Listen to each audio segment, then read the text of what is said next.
Hello everyone, good evening. कैसे हैं आप लोग? उम्मीद करते हैं सब बहुत अच्छे होंगे। मेरा नाम है जी। और आज के लेक्चर में हम लोग आर्टिकल 14 से स्टार्ट करने वाले हैं। तो लास्ट क्लास में मैंने यहीं पे क्लास को लीव किया था, देन आज हम यहीं से स्टार्ट करेंगे। सो आर्टिकल 14 से 18 तक हमें क्या बताता है? राइट टू इक्वलिटी की बात करता है। तो हम इसमें भी थोड़ा सा डेप्थ में जाएंगे आर्टिकल में, क्योंकि इंपॉर्टेंट आर्टिकल है 15 16 जो आपके रियल लाइफ के साथ भी रिलेट करता है। सो आर्टिकल 14 से स्टार्ट करते हैं। आई होप कि आपने पढ़ लिया होगा। आर्टिकल 14 किसकी बात करता है? Right to equality. It means कि ऑल टाइप ऑफ इक्वलिटीज में आएगा। फिर उसके बाद आर्टिकल 15 एक इंडिविजुअल बात करता है सोशल इक्वलिटी की। आर्टिकल 16 आपका इक्वलिटी इन पब्लिक एम्प्लॉयमेंट की बात करता है। आर्टिकल 17 आपका अनटचेबिलिटी की या एबोलिशन ऑफ अनटचेबिलिटी की बात करता है। और आर्टिकल 18 आपकी बात करता है एबोलिशन ऑफ टाइटल की। तो चलिए हम आर्टिकल 14 से स्टार्ट करते हैं।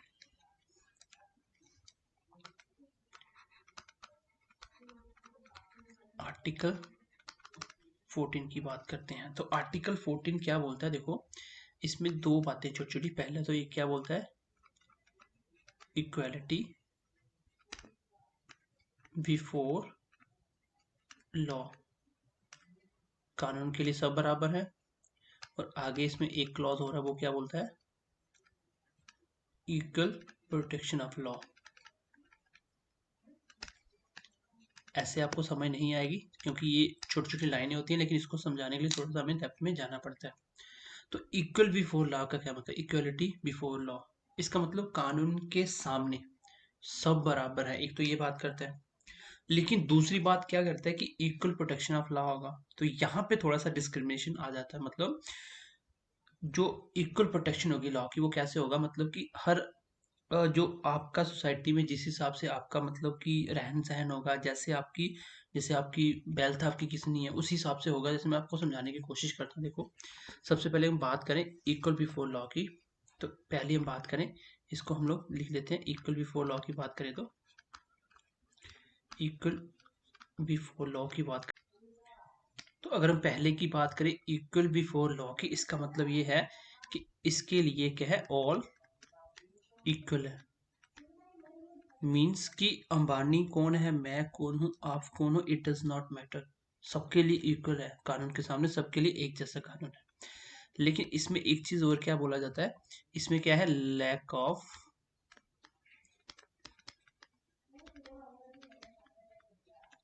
Of privileges.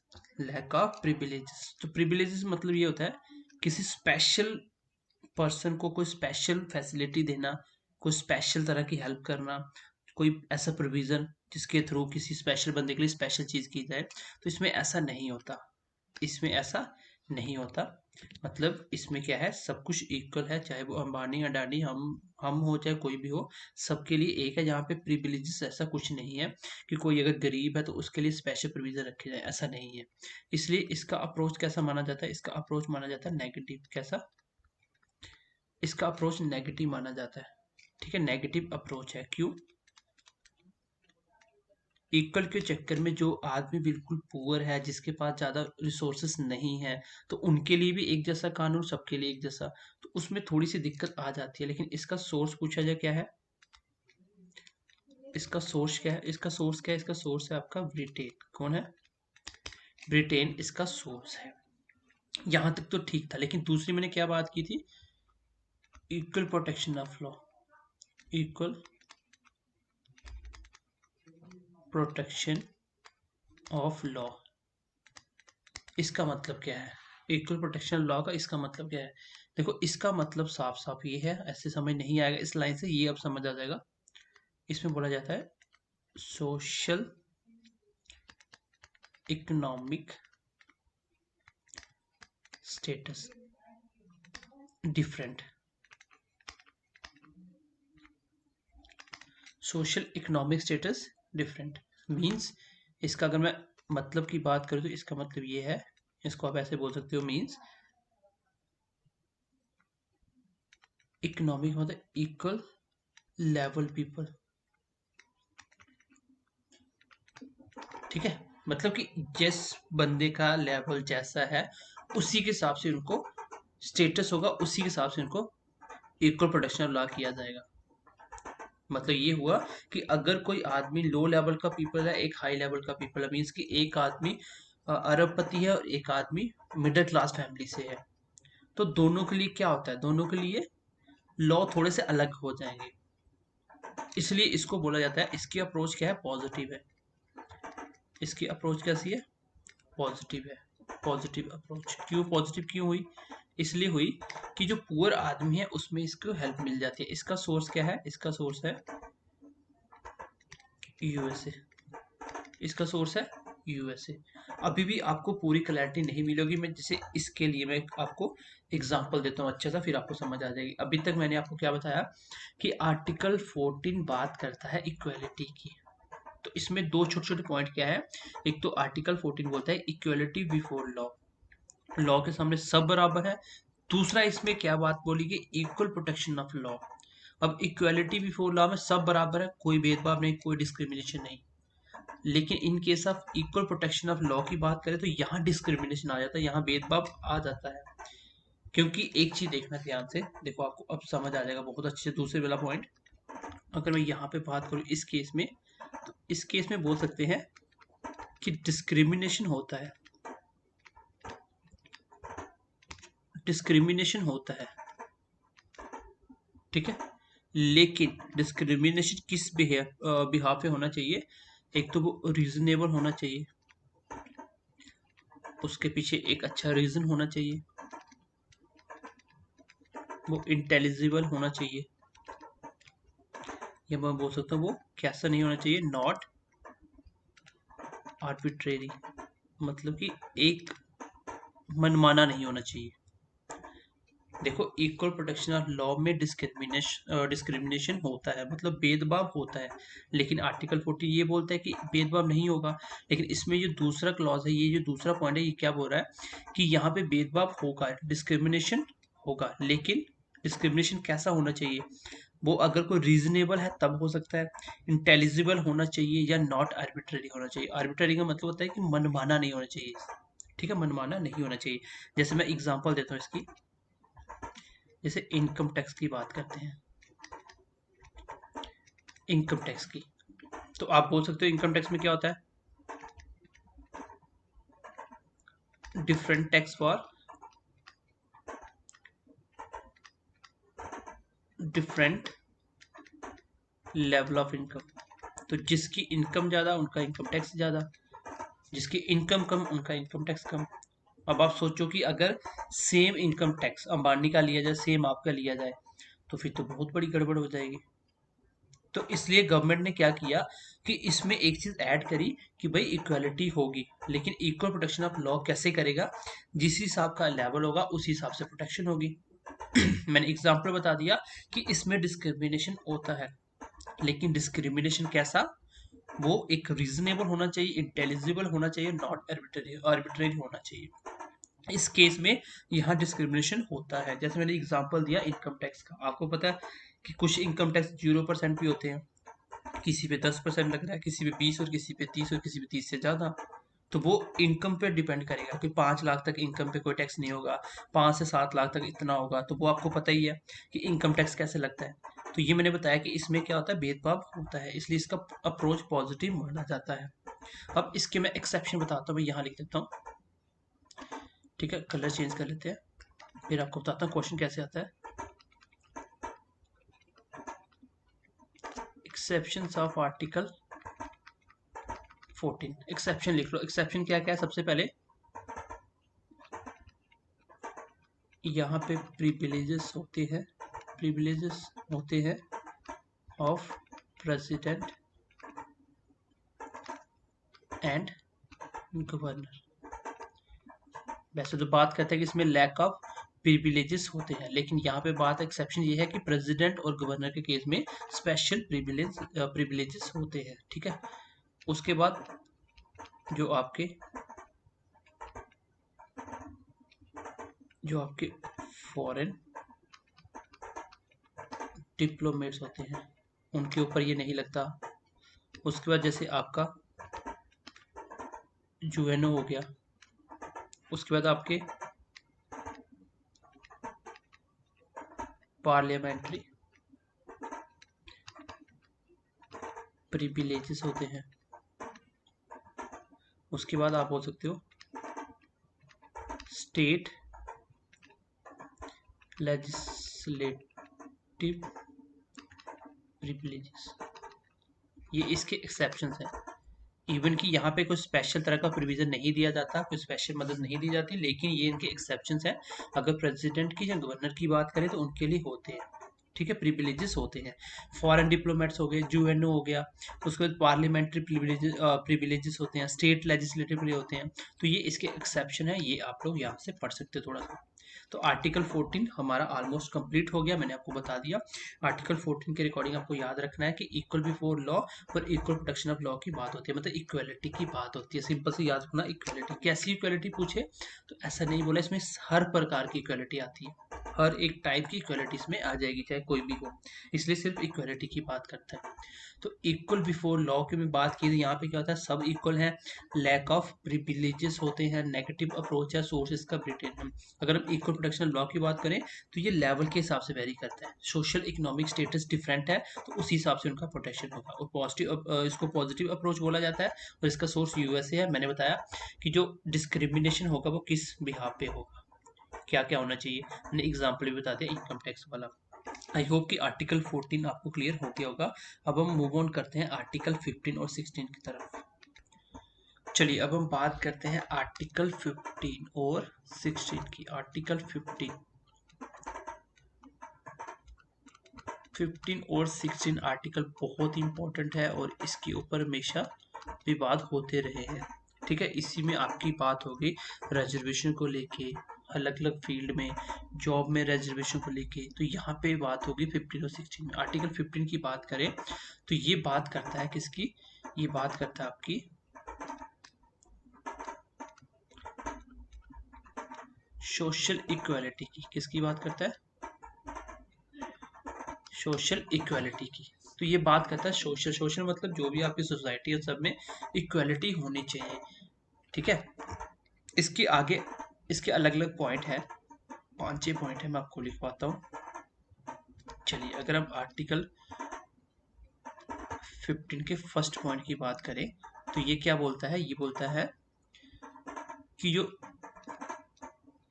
स्टेट है वो क्या करेगी, नो डिस्क्रिमिनेशन, कोई भेदभाव नहीं करेगी ऑन रिलीजन, कास्ट, रेस, या बोल सकते हो बर्थ प्लेस पे, या आप बोल सकते हो जेंडर को लेके, ठीक है। तो इसमें क्या बोला गया कि जो स्टेट है, स्टेट का मतलब कंट्री से ही है, मैंने स्टार्टिंग में बताया था, जहां भी वर्ड स्टेट आएगा मतलब कंट्री से, और जब पर्टिकुलर स्टेट्स की बात होगी तब आपको समझ आ जाएगी।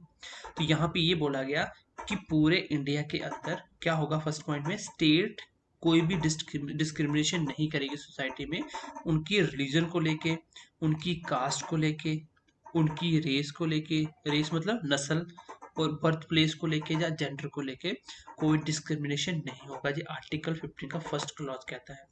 फिर आर्टिकल 15 का जो सेकंड क्लॉज है ये क्या कहता है, ठीक है, इसका पॉइंट नंबर 2 क्या कहता है, ये कहता है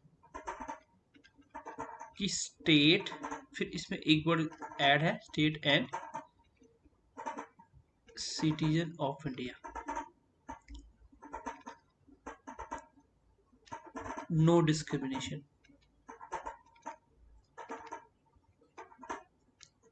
ऑन सेम पॉइंट। तो पहले आर्टिकल 15 का जो फर्स्ट क्लॉज है उसमें ये बोला गया कि जो हमारी कंट्री है ये कोई डिस्क्रिमिनेशन नहीं करेगी इन सबको लेके, religion, caste, race, birth place, gender को लेके। दूसरे में ये बोला गया कि जो स्टेट है प्लस सिटीजन ऑफ इंडिया, मतलब हम भी, जैसे हम इंडिया के सिटीजन हैं, हम भी डिस्क्रिमिनेशन नहीं कर सकते, ये गैर कानूनी है इन चीज़ों को लेके, रिलीजन, कास्ट, रेस और बर्थ प्लेस या जेंडर को लेके। इसका मतलब जो पहले 2 पॉइंट हैं, ये जो पहले 2 पॉइंट हैं ये किसकी बात करते हैं, ये बात करते हैं नो डिस्क्रिमिनेशन की, नो डिस्क्रिमिनेशन की। किसकी बात करते हैं, नो डिस्क्रिमिनेशन की। लेकिन जो आर्टिकल 15 का थर्ड पॉइंट है, आर्टिकल 15 का फोर्थ पॉइंट, आर्टिकल 15 का फिफ्थ पॉइंट, आर्टिकल 15 का सिक्स पॉइंट। इसको मैं एक एक करके पढ़ाऊंगा। तो ये किसकी बात करते हैं? ये सारे बात करते हैं डिस्क्रिमिनेशन की। किसकी बात करते हैं? डिस्क्रिमिनेशन की। ये बात करता है कि डिस्क्रिमिनेशन हो रहा है, ठीक है, डिस्क्रिमिनेशन होता है। अगर मैं बात करूं 15 के फर्स्ट पॉइंट की, इसमें ये बोला गया कि कोई डिस्क्रिमिनेशन नहीं होगा, सोशल इक्वालिटी है। दूसरे में बोला गया कि इवन की स्टेट के साथ साथ सिटीजन ऑफ इंडिया भी कोई डिस्क्रिमिनेशन नहीं करेगा। लेकिन आर्टिकल आगे जो मैंने बताया, इसके आर्टिकल के अलग क्लास बताए चार, 15 का थर्ड पॉइंट, 15 का फोर्थ पॉइंट, 15 का फिफ्थ और 15 का सिक्स पॉइंट, ये बात करता है डिस्क्रिमिनेशन की। जैसे मैं बात करूं आर्टिकल, जिसमें बात करूं आर्टिकल 15 के थर्ड पॉइंट की, तो ये किसके रिगार्डिंग है? ये आपका रिलेटेड है किसके? चलिए इसके बारे में लिख लेते हैं। ये रिलेटेड है special provision for child and women. अब एक तरफ तो हम देख रहे हैं कि सोशल इक्वालिटी मतलब सब बराबर है, कोई जेंडर के बेस पे डिस्क्रिमिनेशन नहीं होगा। लेकिन आर्टिकल 15 का थर्ड क्लॉज सीधा सीधा ये बोलता है कि आपके जो छोटे छोटे बच्चे हैं, जो चाइल्ड हैं या विमेन है, इनको लेके प्रोविजन स्पेशल बनाए गए हैं। जैसे मैं फॉर एग्जांपल की बात करूं, आपको भी पता है कि जैसे डाउरी एक्ट बनाया गया वुमेन के लिए, जैसे वीमेन शेल की बात होती है, ठीक है, वीमेन शेल की बात होती है। तो ये सब किसके रिगार्डिंग है? ये किसको प्रोटेक्ट करते हैं? ये फीमेल के लिए अलग से राइट बना दिया।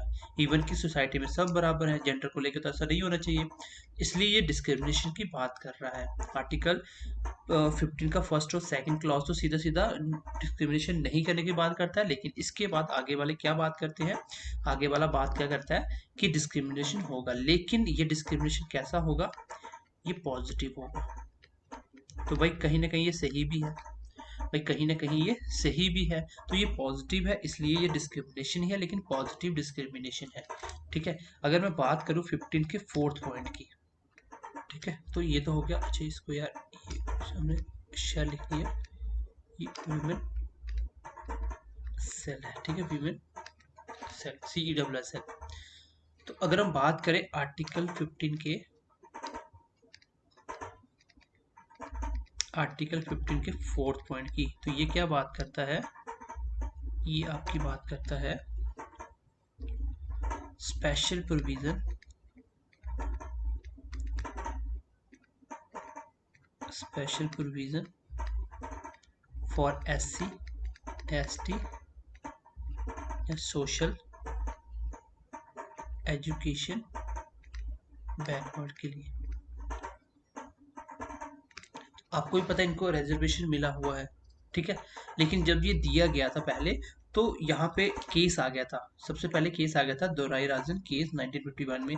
फिर पहली कॉन्स्टिट्यूशन अमेंडमेंट करके, फर्स्ट कॉन्स्टिट्यूशन अमेंडमेंट करके ये 15 का फोर्थ पॉइंट जोड़ दिया गया। 15 का फोर्थ पॉइंट ये जोड़ा गया कि भाई ये SC ST या वो सोशल एजुकेशन बैकग्राउंड बैकवर्ड में आपको रिजर्वेशन मिलेगा। लेकिन एक चीज याद रखना, आर्टिकल 15 ये सिर्फ सोशल इक्वालिटी की बात करता है। यहाँ पे मैं नौकरियों की बात नहीं कर रहा हूँ, वो 16 में आ जाएगा। ये 15 की बात हो रही है, यहाँ सिर्फ सोसाइटी की बात हो रही है, सोशल इक्वालिटी की बात हो रही है।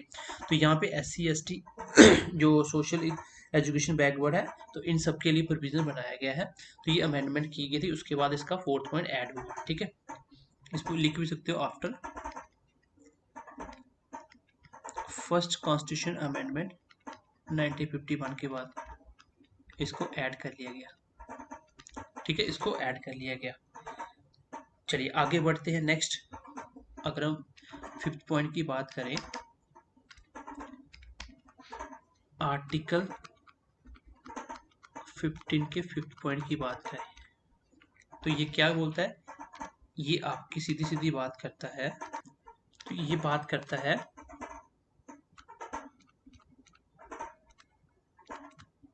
Reservation in educational institute for SC ST या आपका social and educational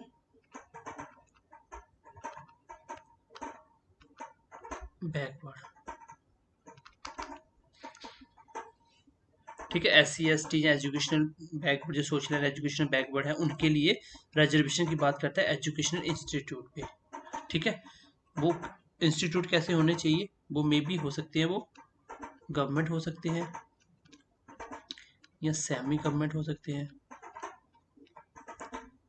semi government, या आप बोल सकते हो प्राइवेट हो सकते हैं, क्योंकि प्राइवेट में भी देखो गवर्नमेंट कभी कभी स्कॉलरशिप देती है। ठीक है, तो ये आपका बेसिकली 93 कॉन्स्टिट्यूशन अमेंडमेंट 2005 में, तो उसके अकॉर्डिंग आया था। इसमें भी आपका पाई नामदार केस आया था 2005 में। ठीक है, उसके बाद इसको ऐड किया गया था। लेकिन अगर मैं आर्टिकल 15 के 6 पॉइंट की बात करूं तो ये किसकी बात करता है, ये बात करता है 10% रिजर्वेशन फॉर जनरल कास्ट। ये जो जनरल कास्ट है, इसमें बाकी रिजर्वेशन से बाहर जितनी कास्ट है वो सारी किस में आती है, जनरल में आती है। तो इसमें क्या है 10% का रिजर्वेशन होगा, वो भी किसको, जो EWS में फॉल करेगा, मतलब economic weaker section, economic weaker section. तो इनको 10% का रिजर्वेशन मिलेगा। तो ये कब ऐड हुआ, आपको भी पता है कि 103 अमेंडमेंट हुआ, कॉन्स्टिट्यूशन अमेंडमेंट हुआ जो 2019 में, उसके बाद इसको ऐड किया गया। अभी तक मैं किसकी बात कर रहा हूँ, मैं सिर्फ सोशल इक्वालिटी की बात कर रहा हूँ, मतलब स्कूलों में एजुकेशन को लेके या सोसाइटी में रहने को लेके, इन सब की बात कर रहा हूँ। मैंने अभी तक कहीं भी नौकरी की बात नहीं करी है। ठीक है, जो आर्टिकल 15 में जो एक्सेप्शन है वो क्या है, वो आपका माइनॉरिटी जो एजुकेशन इंस्टीट्यूट है, जैसे जामिया यूनिवर्सिटी है, अलीगढ़ यूनिवर्सिटी है। ठीक है, ये माइनॉरिटी को देख के बनाई गई है। तो इनमें आपका रिजर्वेशन होगा कि नहीं होगा, वो डिपेंड करता है उन इंस्टीट्यूशन के ऊपर, अदरवाइज बाकी सब में होगा। ठीक है, ये हम लोग आर्टिकल आगे पढ़ेंगे जब हम right to culture and education की बात करेंगे, ये भी फंडामेंटल राइट में पढ़ेंगे हम लोग। ठीक है, तो अभी तक हमने जो पढ़ा मैं वो थोड़ा सा बता देता हूँ आपको, मैं बता भी दूँ, नोट करके लिख लो। Originally no reservation in constitution. तो बेसिकली जो हमारा रीजनल कॉन्स्टिट्यूशन था उसमें रिजर्वेशन की बात नहीं की गई थी। ठीक है, उसमें रिजर्वेशन की बात नहीं की गई थी। हाँ, लेकिन इसमें जरूर की गई थी, जो आर्टिकल 330 था उसमें लोकसभा में SC ST की सीटें थी, और जो आर्टिकल 331 है इसमें क्या था, लेजिस्लेटिव असेंबली में SC ST की सीटें थी। अदरवाइज बाकी हमारा ओरिजिनली रिजर्वेशन नहीं था। हमारा जो ओरिजिनल कॉन्स्टिट्यूशन था उसमें रिजर्वेशन की बात नहीं की गई थी। जैसे मैं आपको बता रहा हूँ, ये आर्टिकल 15 का 3rd 4th 5th जो भी मैंने आगे बताए, डिस्क्रिमिनेशन बताए, ये सारे बाद में ऐड हुए, अलग अलग केस आए थे, इनके रिलेटेड आपको केस पढ़ने की जरूरत नहीं है। आपको मुझे कमेंट करके एक क्वेश्चन का आंसर देना, मैंने आपको बताया था जब फंडामेंटल राइट स्टार्ट किए थे कल की क्लास में, बताया था कि मुझे बताइए ऐसा कौन से फंडामेंटल राइट है जो सिर्फ इंडियन सिटीजन के लिए ही एक्टिवेट है, जो सिर्फ इंडियन सिटीजन को मिलेंगे। मुझे एक बार वो पांचों की पांचों आर्टिकल लिख के कमेंट करके बताना, जो बच्चे पढ़ रहे हैं रेगुलर। ठीक है, बाकी सेशन को शेयर नहीं कर रहे हो, इस चीज़ की हमेशा कंप्लेन होती है, क्योंकि हमारे बाकी वालों से व्यूज़ बहुत कम होते हैं, इवन कि हमारा कंटेंट उनसे 50-100 गुना अच्छा होता है, लेकिन फिर भी नहीं होते क्योंकि आप लोग शेयर नहीं करते हो। ठीक है, तो अभी तक मैंने आर्टिकल 15 पढ़ाया, जिसमें मैंने आपको क्या क्या बताया कि आर्टिकल 15 बात करता है सोशल इक्वालिटी की। सोशल इक्वालिटी में आर्टिकल 15 का जो फर्स्ट पॉइंट है ये बोलता है कि स्टेट कोई डिस्क्रिमिनेशन नहीं करेगा। जो आर्टिकल 15 का फर्स्ट और सेकंड पॉइंट सिंपली बात करता है no discrimination on the basis of religion, caste, race, birth place and gender को लेके। बट आर्टिकल 15 का थर्ड, फोर्थ, फिफ्थ और सिक्स पॉइंट की बात करें, ये सीधा सीधा डिस्क्रिमिनेशन की बात करता है। अगर हम आर्टिकल 15 का थर्ड पॉइंट की बात करें, लेकिन ये डिस्क्रिमिनेशन कैसा है, ये पॉजिटिव है, ये भेदभाव है लेकिन पॉजिटिव है। आर्टिकल 15 का थर्ड पॉइंट क्या कहता है कि स्पेशल प्रोविजन देता है वो चाइल्ड और वुमेन के लिए। जैसे मैंने एग्जांपल बता दिया, जैसे वुमेन को प्रोटेक्ट करने के लिए हमें अलग अलग एक्ट बनाए गए हैं। ये क्या है, ये पॉजिटिव है। लेकिन आप ध्यान से देखो, ये डिस्क्रिमिनेशन तो हो रहा है। अगर हम बता रहे हैं कि सब कुछ जेंडर के बेस पे कोई भी डिस्क्रिमिनेशन नहीं होगा, ये तो हो रहा है, तो इसीलिए ये इसको डिस्क्रिमिनेशन बोला जाता है, लेकिन ये पॉजिटिव है। आर्टिकल 15 का फोर्थ पॉइंट बोलता है special provision for SC ST and social education backward. जो आपका कॉन्स्टिट्यूशन अमेंडमेंट हुआ 51, उसके बाद इसको ऐड किया गया। उसके बाद आगे 15 का जो फिफ्थ पॉइंट है, ये क्या बोलता है कि रिजर्वेशन एजुकेशन इंस्टीट्यूट में होगी SC ST सोशल एजुकेशन जो बैकवर्ड है उनके लिए। उसके बाद आर्टिकल 15 का सिक्स पॉइंट जोड़ा गया, ये इंपॉर्टेंट है, ये बात आप लर्न कर लेना क्योंकि ये लेटेस्ट है, तो ये अमेंडमेंट भी पूछी जा सकती है कि जो 10% रिजर्वेशन मिला जनरल कास्ट में जो EWS कैटेगरी में आते हैं, तो उनका अमेंडमेंट कौन सा था, तो ये 103 कॉन्स्टिट्यूशन अमेंडमेंट 2019 के बाद ऐसा हुआ कि 10% रिजर्वेशन मिलती है। अब इनको भी एडमिशन या एजुकेशन में मिलती है। ठीक है, इसको भी जनरल कैटेगरी को 10% का एजुकेशन इंस्टीट्यूट में। ये मैं किसकी बात कर रहा हूँ, लिख लो इसके, इन एजुकेशन की बात कर रहा हूँ खाली मैं, एजुकेशनल इंस्टीट्यूट। मतलब मान लो एडमिशन करवानी है ना, उनकी फीस कम हो जाएगी, तो ये इसकी बात कर रहा हूँ। तो आपको मैंने बताया कि ओरिजिनली हमारे कॉन्स्टिट्यूशन में रिजर्वेशन की बात नहीं की गई थी। हाँ, 300 आर्टिकल 330 और 331 ये था कि लोकसभा में और लेजिस्लेटिव असेंबली में SC ST की रिजर्वेशन होगी। तो अभी तक मैंने गवर्नमेंट जॉब की बात नहीं करी, मैं सिर्फ सोशल इक्वालिटी की बात कर रहा हूँ। ये था आपका कंप्लीट आर्टिकल 15। अब हम बात करेंगे आर्टिकल 16 की। ठीक है, अब हम बात करेंगे आर्टिकल 16 की। आर्टिकल 16 क्या कहता है, ठीक है। अब देखिए आर्टिकल 16 क्या कहता है, तो आर्टिकल 16 क्या बोलता है, ये इक्वालिटी की बात करता है, इक्वालिटी इन पब्लिक एम्प्लॉयमेंट। अब बात आ रही है एम्प्लॉयमेंट की, ठीक है, इक्वालिटी इन पब्लिक एम्प्लॉयमेंट। तो इसके भी आगे आपके अलग अलग क्लॉज है, इसमें भी आपका 16 का फर्स्ट पॉइंट क्या कहता है, ये कहता है equality in opportunity in public employment, in public employment. मतलब पब्लिक एम्प्लॉयमेंट में क्या होना चाहिए, इक्वल अपॉर्चुनिटी होनी चाहिए। ठीक है, और 16 का जो सेकंड पॉइंट है, ये क्या कहता है, ये क्या कहता है, ये भी यही बात करता है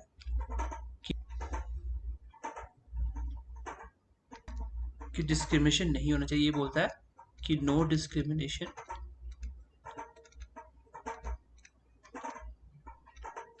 ऑन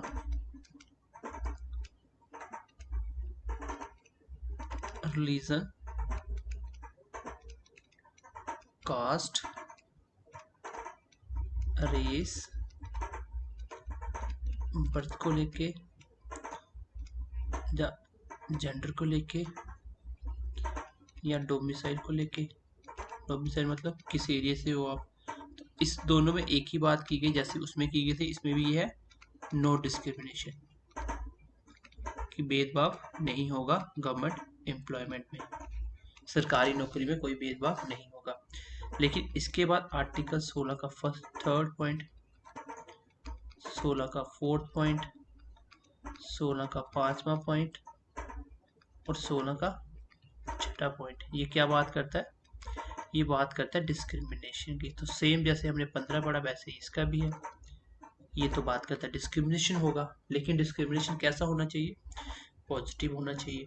तो सबसे पहले तो आर्टिकल 16 आपको याद होना चाहिए कि article 16 equality in public employment की बात करता है। आर्टिकल 15 सोशल इकोनॉमिक इक्वालिटी की बात करता है। फिर दोनों में 6 पॉइंट है।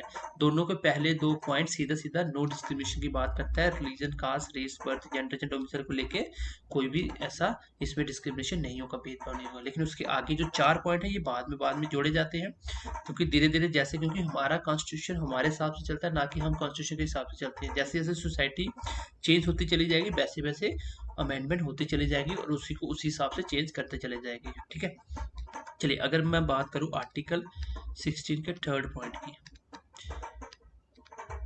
If I talk about article 16 point number 3rd, ये क्या कहता है? ये कहता है कि जो रिजर्वेशन है, reservation on the basis of domicile, तो ये डोमिसाइल के हिसाब से रिजर्वेशन मिलेगा, मतलब एरिया के हिसाब से भी ये रिजर्वेशन होगा। जैसे आप देखते हो ना कि गोरखा जो है उनको रिजर्वेशन अलग से मिलता है उन एरिया के हिसाब से, जो आदिवासी लोग हैं उनको अलग से रिजर्वेशन मिलता है ना। तो ये क्या होता है, जैसे फॉर एग्जांपल मैं बात करता हूँ, जैसे मान लीजिए ये एक पूरा क्या है, जम्मू एंड कश्मीर है, ये पूरा जम्मू एंड कश्मीर है।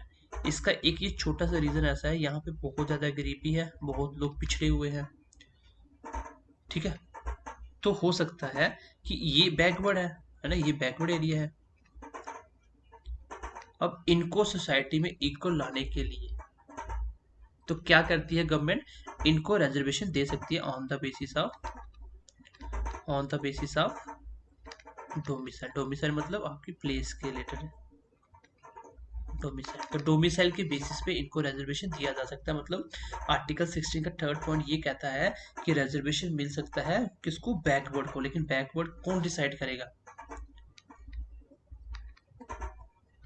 Decided by state government,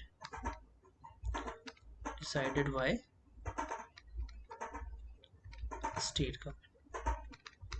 state government decide करेगी कि ये एरिया बैकवर्ड है, इनको रिजर्वेशन मिलना चाहिए। ठीक है, जैसे आंध्र प्रदेश ने क्या किया था, 100% रिजर्वेशन दे दिया था बैकवर्ड को, लेकिन सुप्रीम कोर्ट ने डिनाई कर दिया, मना कर दिया। उसने बोला कि कभी भी किसी को 100% रिजर्वेशन नहीं मिल सकता बैकवर्ड को, मतलब 100% रिजर्वेशन नहीं होता। तो आर्टिकल 16 का 3rd पॉइंट क्या कहता है, ये रिजर्वेशन देता है, लेकिन इवन की इक्वालिटी होनी चाहिए पब्लिक एम्प्लॉयमेंट में, कोई भेदभाव नहीं होना चाहिए। लेकिन आर्टिकल 16 का 3rd पॉइंट डिस्क्रिमिनेशन करता है। ये किस पे बिहेव पे, ये डोमिसाइल के बिहाव पे करता है।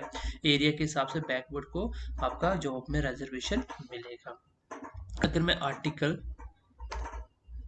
16 के 4th पॉइंट की बात करूं, आर्टिकल 16 के 4th पॉइंट की बात करूं, तो ये किसकी बात करता है? ये बोलता है कि डिस्क्रिमिनेशन होता है, discrimination on the basis of caste. तो कास्ट के बेस पे डिस्क्रिमिनेशन होता है। इसमें ये बोला गया कि कोई भी पर्टिकुलर कास्ट जिसका गवर्नमेंट के अंदर, गवर्नमेंट जॉब के अंदर अभी प्रॉपर तरीके से रिप्रेजेंटेशन नहीं है, मतलब हमें डाटा के हिसाब से पता चलता है कि इन कास्ट के लोग यहाँ पे बहुत कम है, तो उनको रिजर्वेशन दिया जा सकता है, उनको रिजर्वेशन दिया जा सकता है। जैसे फॉर एग्जांपल ओबीसी को 27% का रिजर्वेशन है, मतलब 1990 के हिसाब से यहाँ पे क्या किया, ओबीसी को 27% का रिजर्वेशन दे दिया गया। क्यों? क्योंकि उनकी जो कास्ट का जो रिप्रेजेंटेशन था गवर्नमेंट जॉब में वो कम था, अब उनको इक्वल लाने के लिए ये दिया गया। तो डिस्क्रिमिनेशन हुआ, क्योंकि डिस्क्रिमिनेशन क्यों हो रहा है, ये साफ साफ बोला गया कि कास्ट के बिहाव पे डिस्क्रिमिनेशन नहीं होगा गवर्नमेंट एम्प्लॉयमेंट में, पब्लिक एम्प्लॉयमेंट में। तो लेकिन आर्टिकल 16 का 4th पॉइंट सीधा सीधा क्या करता है, डिस्क्रिमिनेशन करता है on the basis of caste. और इसमें ये बोला गया कि जिस कास्ट की रिप्रेजेंटेशन कम होगी उनको रिजर्वेशन दिया जा सकता है। जैसे ओबीसी को बाद में 27% का रिजर्वेशन दिया गया, पहले एससी एसटी को था, फिर ओबीसी को भी दिया गया। ठीक है, तो ये क्या बोलता है, डिस्क्रिमिनेशन की बात करता है on the basis of caste. देखो आपके एग्जाम में इतना डीप तो मुझे पता नहीं आने वाला, वो स्पेशली 16 का 4th पॉइंट तो नहीं पूछेगा, लेकिन पूछ भी लेता तो आपको एक आइडिया है कि 15 और 16 के पहले 2 पॉइंट कोई डिस्क्रिमिनेशन नहीं करते, लेकिन आगे वाले पॉइंट डिस्क्रिमिनेशन करते हैं। और थोड़ा सा याद होगा तो आपको आ जाएगा याद कि पहला डोमिसाइल के बेस पे रिजर्वेशन होता है और दूसरा कास्ट के बेस पे। चलिए आगे बढ़ते हैं। आर्टिकल 16 का जो 5th पॉइंट है, ये किसकी बात करता है? ठीक है, बाकी आर्टिकल 16 का जो 4th पॉइंट है इंपॉर्टेंट है, फिर से पढ़ते हैं थोड़ा सा इसको, लेकिन मैं आपको पहले ये 2 पॉइंट लिखवा देता हूँ।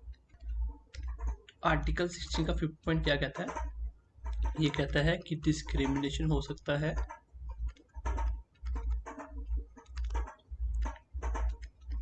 On the basis of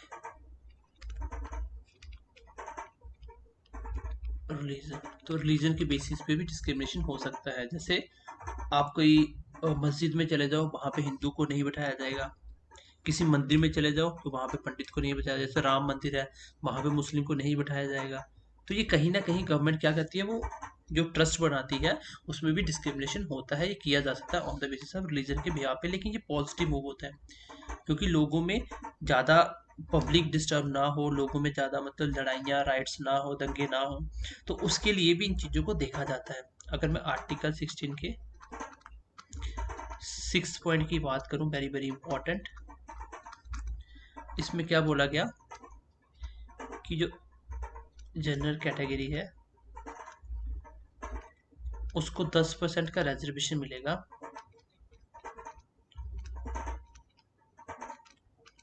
in government jobs के अंदर। ठीक है, गवर्नमेंट और किसका? ईडब्ल्यूएस का। ठीक है, ईडब्ल्यूएस का। तो ये मैंने आपको बता दिया। लेकिन जो आर्टिकल 15 का 6 पॉइंट था वो क्या बात करता था?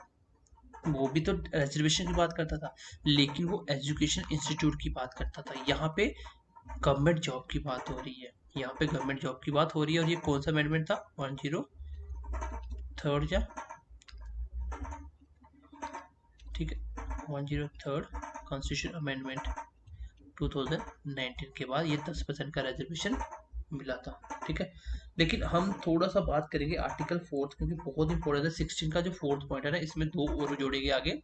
आर्टिकल 16 के 4th में ए भी जोड़ा गया और आर्टिकल 16 4th के बी भी जोड़ा गया। ठीक है,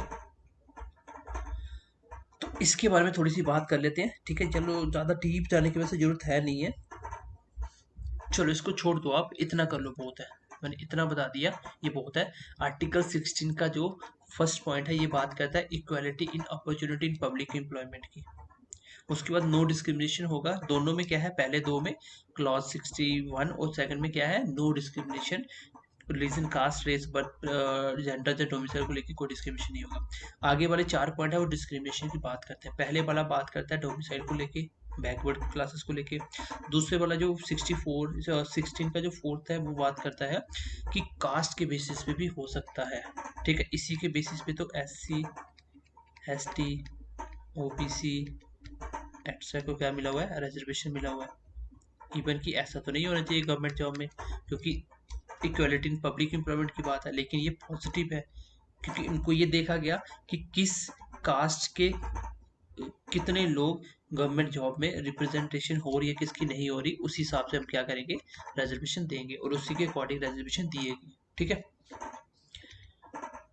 उसके बाद आर्टिकल 16 का 5th पॉइंट बोलता है कि रीजन के बेस पे भी डिस्क्रिमिनेशन हो सकता है। और आर्टिकल 16 का 6 पॉइंट वेरी वेरी इंपॉर्टेंट, इसको पर्टिकुलर याद कर लेना। 15 का जो 6 पॉइंट था और 16 का 6 पॉइंट, दोनों में ईडब्ल्यूएस को रिजर्वेशन की बात की है। 15 में बात की है आपके एजुकेशन इंस्टीट्यूट में और 16 के 6 पॉइंट में बात की गई है गवर्नमेंट जॉब के अंदर। तो ये था आपका आर्टिकल 15 और 16 जो हमने कंप्लीट कर दिया। अब हम बात करते हैं आर्टिकल 17 की, क्योंकि क्लास लंबी चल रही है, कोई इशू नहीं है, लेकिन हमें इसको पढ़ना और खत्म करना है। मैं एक बार रिविजन कर देता हूँ जो हमने पढ़ा, सो एज आपको चीज़ें अच्छे से क्लियर हो जाए। मैंने बात करी आर्टिकल 14 की, ये राइट टू इक्वलिटी की बात करता है, मतलब इक्वलिटी बिफोर लॉ, लॉ के सामने सब इक्वल है। इक्वल प्रोटेक्शन ऑफ लॉ मतलब कि इक्वल लेवल के लोग के लिए इक्वल लॉ बनेंगे, उनके लिए इक्वल लॉ होंगे। जैसे इक्वलिटी बिफोर लॉ मतलब ये एक नेगेटिव है, यहाँ पे कोई भी स्पेशल प्रिविलेजेस नहीं होते, नेगेटिव अप्रोच है, सोर्स इसका ब्रिटेन है, सब इक्वल है। लेकिन बात करें इक्वल प्रोटेक्शन ऑफ लॉ की, इसमें क्या होता है, सोशल इकोनॉमिक स्टेटस डिफरेंट होते हैं, उन्हीं के हिसाब से क्या होगा, उनके लिए लॉ काम करेंगे। ये पॉजिटिव अप्रोच है, ये इसका सोर्स यूएसए है जैसे, लेकिन इसका जो डिस्क्रिमिनेशन है वो होना चाहिए रीजनेबल, इंटेलिजिबल या नॉट आर्बिट्ररी, ये होना चाहिए, तब ऐसा हो सकता है। जैसे मैंने एग्जांपल दिया इनकम टैक्स का। अब इनकम टैक्स इनकम के हिसाब से लगता है, जिसकी इनकम ज़्यादा उनका इनकम टैक्स भी ज़्यादा, ठीक है। तो ये मैंने बता दिया, डिस्क्रिमिनेशन भी होता है। आर्टिकल 15 की बात करें, जिसमें 15 का जो फर्स्ट है वो बोलता है कि कोई डिस्क्रिमिनेशन नहीं होगा religion, caste, race, birth place, gender को लेके।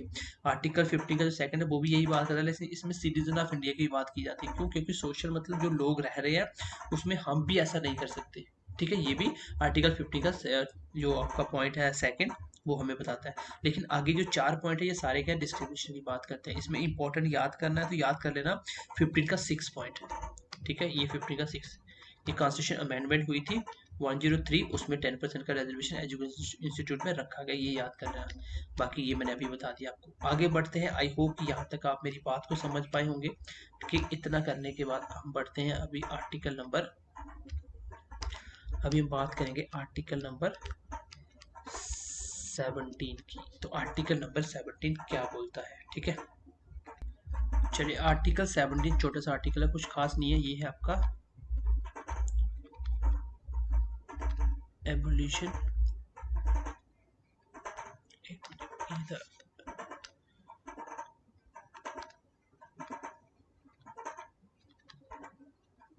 एबोलिशन ऑफ अनटचेबिलिटी,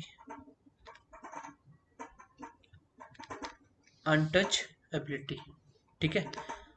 मतलब जैसे छुआछूत होती है ना, जैसे पहले होता था, अब तो बहुत कम हो गया, लेकिन अभी भी यूपी बिहार में ऐसा होता है कि अभी भी लोग क्या करते हैं कि कास्ट को देख के वो छुआछूत कभी भी भेदभाव करते हैं, कि अगर किसी ने आपके खाने को टच कर लिया, खाना नहीं खाया जाएगा। अभी भी बहुत सारी न्यूज़ आती है यूपी बिहार में कि स्कूलों में अगर कोई SC ST या कोई भी छोटी कास्ट का आदमी कोई खाना बना रहा है तो वहाँ पे बच्चों को खाना खाने से मना कर रहे हैं। तो ऐसे न्यूज़ें आती रहती हैं, ये इसी के आधार पे अभी भी चलता है कि इसके लिए बहुत सारे एक्ट बनाए गए कि ये नहीं होगा, कास्ट के आधार पे छुआछूत नहीं होगा। ये भी एक तरह का क्या है, कानूनी अपराध है। जैसे आपको पता है, इसी के लिए सिविल प्रोटेक्शन एक्ट बनाया गया, ठीक है, 1950। इसी के लिए एक आपका SC ST एक्ट है 1989। पर अभी आपको पता है ये पीछे विवादों में रहा था 2018 में, फिर बहुत ज़्यादा मात्रा में प्रोटेस्ट हुए और इसको फिर से दोबारा क्या किया गया, थोड़ा स्ट्रॉन्ग कर दिया गया। मैं SC ST के एक्ट के बारे में थोड़ा सा बताता हूँ। इसमें क्या था कि इसके आधार पे अगर कोई केस करता है SC ST के अकॉर्डिंग, आप किसी को मतलब ह्यूमिलिएट करते हो SC ST उनकी कास्ट को लेके, ठीक है, और अनटचेबिलिटी के लिए रिगार्डिंग अगर वो SC ST एक्ट के अकॉर्डिंग केस करता है तो आपको सीधा जेल में डाला जा सकता है। और इसी के लिए कुछ हुआ था कि इसमें थोड़ा सा ये है कि सर्वे हुआ था कि 70% केस तो फेक होते हैं, और इनके ऊपर सर्वे किया गया कि ये तो गलत है, 70% केस तो लोग फेक करते हैं, तो इसको थोड़ा सा चेंज किया जाए। तो इसको चेंज करने के लिए गवर्नमेंट ने स्टेप लिया था। लेकिन SC ST एक्ट को लेकर लोग सड़कों पे आ गए, बहुत ज़्यादा मात्रा में प्रोटेस्ट हुए, ये आपने भी देखा होगा न्यूज़ में। उसके बाद इसको और भी ज़्यादा स्ट्रॉन्ग कर दिया गया, ठीक है। इसमें इनका ये कहना था कि अगर आदमी को जेल में डालना है तो उसके लिए आपका जो SP है उससे परमिशन लेनी पड़ेगी, SP तक रैंक तक की। लेकिन अभी बोला गया कोई परमिशन लेने की जरूरत नहीं है, सीधा पहले जेल में डालो, इसमें बेल भी नहीं होती है, ठीक है। तो ये आपका SC ST एक्ट है, इसको डिटेल में पढ़ने की जरूरत है नहीं, आपको सिंपल याद रखना है। एबोलिशन ऑफ अनटचेबिलिटी कौन बात करता है, आर्टिकल 17 बात करता है। तो एक एक आर्टिकल को जब हम डिटेल में पढ़ते हैं तो वो आर्टिकल याद रहते हैं, जब हम रिवीजन करोगे एटलीस्ट उनके मेन पॉइंट तो याद रह ही जाएंगे। तो इतना तो याद रखना पड़ेगा कि आर्टिकल 17 किसकी बात करता है, आर्टिकल 17 किसकी बात करता है, ये तो आपको याद होना चाहिए। चलिए, आज की क्लास में यही पे खत्म करता हूँ, ठीक है। ये हमने पढ़े आर्टिकल आज 14, 15, 16, 17 पढ़ दिए। अब हम बात करेंगे 18 की, 19 की, ठीक है। 18, 19, 20 अगली क्लास में। ये भी थोड़े अच्छे आर्टिकल हैं, लंबे हैं। आज थोड़ा 15, 16 थोड़ा बड़ा था जिसकी वजह से थोड़ा टाइम लग गया, ठीक है। बाकी हमने कोशिश करी कि आपको पढ़ाने की अच्छे से, फंडामेंटल राइट, तो अच्छे से पढ़िए, मेहनत करिए, बाकी कोई इशू नहीं है। सिलेबस तो हम आपका ख़त्म करेंगे, कोई इशू नहीं है, चाहे हमें लंबी क्लासेस करनी पड़े, लेकिन मेरी भी थोड़ी हेल्थ ठीक नहीं थी, इसलिए हमने थोड़ा क्लासेस, मैंने तो भी दे रहा हूँ क्लासेस, कम दे रहा हूँ लेकिन दे रहा हूँ, ठीक है। बाकी ईमानदारी से पढ़ते रहिए, आगे बहुत अच्छी अच्छी पोस्टें भी आ रही है, जैसे JKPSC ने भी 18,000 पोस्टें अनाउंस करने वाला 1-2 दिन में, वो उनकी न्यूज़ आ रही है। तो अब देखो उसमें भी अच्छे रैंक की पॉलिटी पूछी जाएगी, उसमें रैंक अच्छा है तो अच्छे लेवल की पॉलिटी पूछी जाएगी, सो डैट आपको पॉलिटी, ये साइंस वगैरह सब कुछ अच्छे से पढ़ना है। और जो कंटेंट हम एक बार पढ़ाते हैं उसको अगर आप डिटेल पढ़ के, हमारी एक बुक आने वाली है GK SSB के रिगार्डिंग जितने भी एग्जाम्स होते हैं, प्लस आपके सेंटर के जितने भी, जिसमें मैं खुद अपनी पूरी टीम के साथ लग के, हम 2 साल से लगे हुए हैं बुक बनाने में। हम लोग MCQs लास्ट 10-10 15-15 साल के हर एक एग्जाम से MCQs लेके, प्लस उसमें एक्सपेक्टेड MCQs चैप्टर वाइज, हर एक टॉपिक वाइज क्वेश्चन बना के एक बुक तैयार कर रहे हैं, और बहुत जल्दी हम उसको मार्केट में लाने वाले हैं, और आशा करते हैं कि वो बच्चों के लिए बहुत ज़्यादा बेनिफिशियल होगी, क्योंकि ऐसा कोई क्वेश्चन नहीं छोड़ेंगे, कोई फील्ड का कोई ऐसा टॉपिक, सब टॉपिक का क्वेश्चन नहीं होगा जो उसमें नहीं होगा, हर टाइप के क्वेश्चन होंगे।